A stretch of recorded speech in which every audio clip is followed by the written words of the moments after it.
Yo, what's up? What's up? What's up, world? You already know who it is. It's your guy, E Lamb, and welcome to Lamb's Chop, where I serve rare cuts of truth, wisdom, and sports commentary marinated in audacity. Go on, pull up a chair, a stool. If you outside, sit on the curb or even on the hood of your car. Now, my takes, unfiltered, unapologetic. It's like vegan sausage at breakfast, except no substitutions. Now, I gotta give a disclaimer. You might clutch your pearls. You might hear me say something where it's like, oh my gosh, good. Pearls need to be clutched. You may agree and you may disagree. Both are fine by me. I'm your host, Eric Lambkins II, and I am here to make you think. Let's chop. So, you already know how we begin. Ta- Tonight's word of the day is tantalize. Tantalize. It's a verb that means to torment with something desirable that's just out of reach, something that looks so enticing, but you just can't have it. Now, who here has ever been tantalized? No, you raise your hand. Everybody should have their hand raised. Don't lie. I can't see you, but I know you've been there. Have you ever been on a diet staring at a plate of wings like, "Ah, I can't, but I want, but I can't?" That's tantalizing. Or how about when your ex texts you at 2 a.m. with a "you up" text? And you know it's a bad idea, but your thumb is hovering over that reply button like, well, maybe this time it'll be different. Newsflash, it's not going to be different. You see, life is full of tantalizing traps. The Greeks, they had a whole myth about this. Now, Tantalus, right? He was this dude that was stuck in the underworld and he was desperately trying to get out and trying to survive. You see, he had water that was so tantalizing and so enticing and so cool. And every time he tried to get a drink, it receded.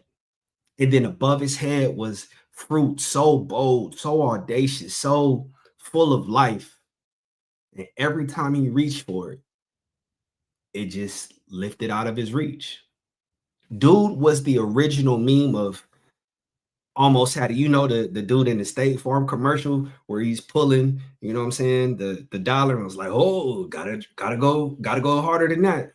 That was Tantalus. That's like a dude at the club, broke as a joke, still buying rounds for strangers, hoping somebody's going to yell, shots! Like it's a command instead of a financial decision. That's tantalizing. Now, it's time to lock in. Now, right now, now is the time. We're almost halfway of the year. Now, if you got dreams, start. You want to lose weight, don't announce it, don't tweet it, don't put it on social media. Get up right now while you're listening to me and do some push-ups, do some burpees, do some crazy Ivans, do something. I don't care if you're in your pajamas. You don't need a gym membership. All you need is effort. The podcast that you want to start it now. The business that you want to start it now. You see, I drove past the cemetery and I was thinking about how much potential is in the cemetery. There's so much potential laying in hospital beds right now. There are tons of people who are literally clinging to life, just saying, if I had another chance, I would do this. Don't be that person. Don't be that guy. You see, faith without works is dead. Record an episode of that podcast today. That business that you've been mulling over, going to get your EIN, execute it. You want to go back to school? It's never too late. I graduated with somebody who was 50 years old. You see, I walked onto USC's campus before I even applied. I was in the thick and throes of a career change. 15 years I spent doing project and program management, but I saw myself telling stories. I saw myself at USC. I knew it, I felt it. See, that's the first step. You got to visualize it. You got to visualize it. You have to see it before anybody else does. While I was visualizing, you know what I did? I studied sports writers like they were chapters in the Bible. Bill Plaschke, Bill Simmons, Mike Wilbon, Tony Kornheiser, Jamel Hill, everybody whose pen I respected, I studied them. See, I gambled on myself when friends and family and folks told me I was dumb, that I shouldn't. See, I know somebody right now who did 26 years in prison and they are on the cusp of getting a degree. I know folks who were homeless who now own homes. You are no different. I understand life can be daunting, it can be challenging, it can be frustrating. I understand what it's like to be at wit's end. The day that I found out I got into USC, I literally was getting ready to end it all. Wipe your tears, man. Get to work. Let your labor speak for itself. And if you fail, that's good. Learn the lesson. Now you know what not to do the next time. But if you fail, fail forward. I am the poster child of failure. I failed so much. My dad told me as a teenager, I never was going to amount to much. Boom, pops, you were wrong. Now, I'm gonna tell you who else is wrong. Fans. You fans are so fickle, so fickle. I just don't get it. I don't understand y'all. One minute you will love a player, the next minute you're roasting them online like they stole your Wi-Fi. Cincinnati Bengals defensive end rookie Shamar Stewart. He's in a contract dispute because he wants his contract guaranteed if he gets hurt in the preseason. And fans are mad. Why? Why? Y'all act like y'all wouldn't ask for a raise if your boss said, hey, train this new guy. Oh, and by the way, we're cutting your pay. Are y'all failing to realize that Trey Hendrickson is in a contract dispute with the same organization? Trey Hendrickson, who's been one of the top 5 producers of sacks the past 3-4 years in the NFL, he can't get a new deal. Why is that? Because at every turn, these billionaires are looking for ways to cut costs. The NFL is a brotherhood. Players rarely, and I mean rarely, hate on another man for trying to get his bag. But fans, y'all are so quick to say so and so is greedy. I'm thinking about Brandon Ayuk, right? Brandon Ayuk in 2023 was an all pro wide receiver in a run first offense on limited targets. And when he held out for a new contract, there were droves of 49er fans saying he's a diva. He's this, he's that. Dude is a beast. He's a top 5 when healthy. And I know he's coming back from an ACL tear. When healthy, Brandon Ayuk is a top 5 route runner in the NFL. Don't believe me? Go check the numbers. But it's so crazy to me on how he is painted as a diva, as if he were a malcontent.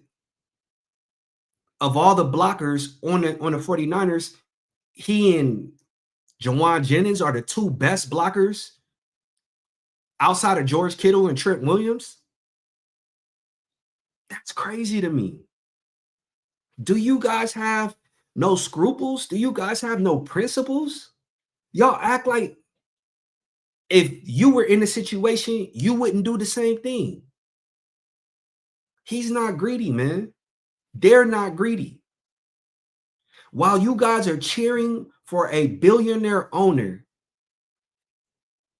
he would replace them with a vending machine if it saved him $2.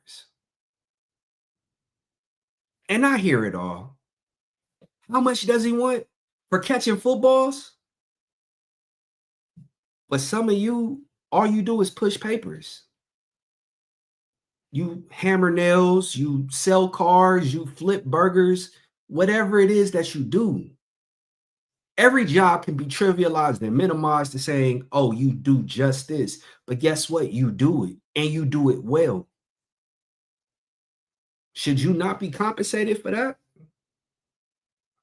I don't know, man. Yeah, Karen. I see that you want $15 an hour to microwave burritos. But Marcus Aurelius said, waste no time arguing what a good man should be. Be one. So the next time you want to tweet overpaid at an athlete, ask yourself, if I had leverage, if I could get more, would I take less? It pains me to say that a couple was slain on the Las Vegas Strip this week. YouTuber Sin City Manny and his wife Judy were allegedly involved in a murder of Finney the Legend and his wife Tanisha in front of the Bellagio Hotel. Now, it's reported that the two went back and forth over social media. Some of y'all talk real greasy behind these keyboards, like the internet's a video game where consequences don't exist. I can tell some of y'all have never been punched in the mouth. I can tell it. Have you ever seen a tweet like, I'll smack the soul out of you from a dude whose workout is reaching for the TV remote? I have. I hear it in the stands. I see it on Twitter. But here's the truth. Words matter. You don't know how people are wired. To me, this is just me. It's never worth disrespecting someone, whether in person or on the internet, because I don't know what you're capable of. And I honestly don't want to be triggered or send someone off on the deep end. Now, I told you all in the last episode of Lamb Chop about the streamers that I saw in LA showing their live location and what could have happened. That wasn't even a week ago. And a YouTuber is streaming his location to the world, knowing that he has beef with the alleged gunman. I don't get it. If someone tells you that they are going to cause you harm, only a fool would not believe them. If someone tells you that it's on site when they see you, listen, it will behoove you to gear up for war and stay on point. You may be saying things in jest. However, there are droves of people out there who do not lip wrestle, myself included. If they say they're going to do something to you, I advise you to listen. There are those out there that may be so offended by something you do that there is no warning. There is no notice. Stop slacking. Stop giving people the jump on you. Stop giving people your location. I understand that with the advent of Twitch and live streaming, is creating a new outlet and avenue for many of you to generate income. I get it. But see, I'm from an analog era. There is only so much that I'm going to go live. And even when I do, I'm not going to show you much about where I am. You might see that I'm at SoFi. You might see I'm at the Super Bowl. You might see an arena. But where I am outside of that, I'm not showing you jack, because I guarantee you, if you run up, I'm not going to be held liable for what happens. Now, understand, I respect and love you all. I respect and love all of y'all, but we have to do better. See, Sun Tzu said the supreme art of war is to subdue the enemy without even fighting. Any fighter would tell you, if you can end an altercation without having to throw a punch, you already won. So stop poking bears. If someone says that they'll hurt you, believe them. And for the love of all things holy, stop live streaming your location to the world. Stop tagging your location to the world. You are not Jason Bourne. You're Jason.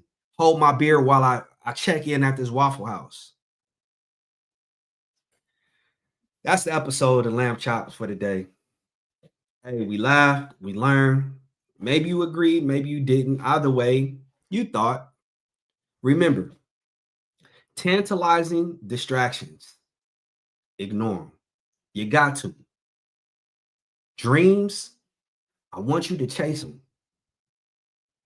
I don't want to be the only person at the mountaintop. I look around and y'all not there. Climb this mountain with me. And social media beef, just go on and delete it. It's not worth it, man. Going back and forth with grown adults about sports beliefs, political beliefs, religious beliefs, whatever the beliefs. If they disagree, keep scrolling. I'm your host, Eric Lambkins II. This is Lamb Chops. Stay audacious. Peace.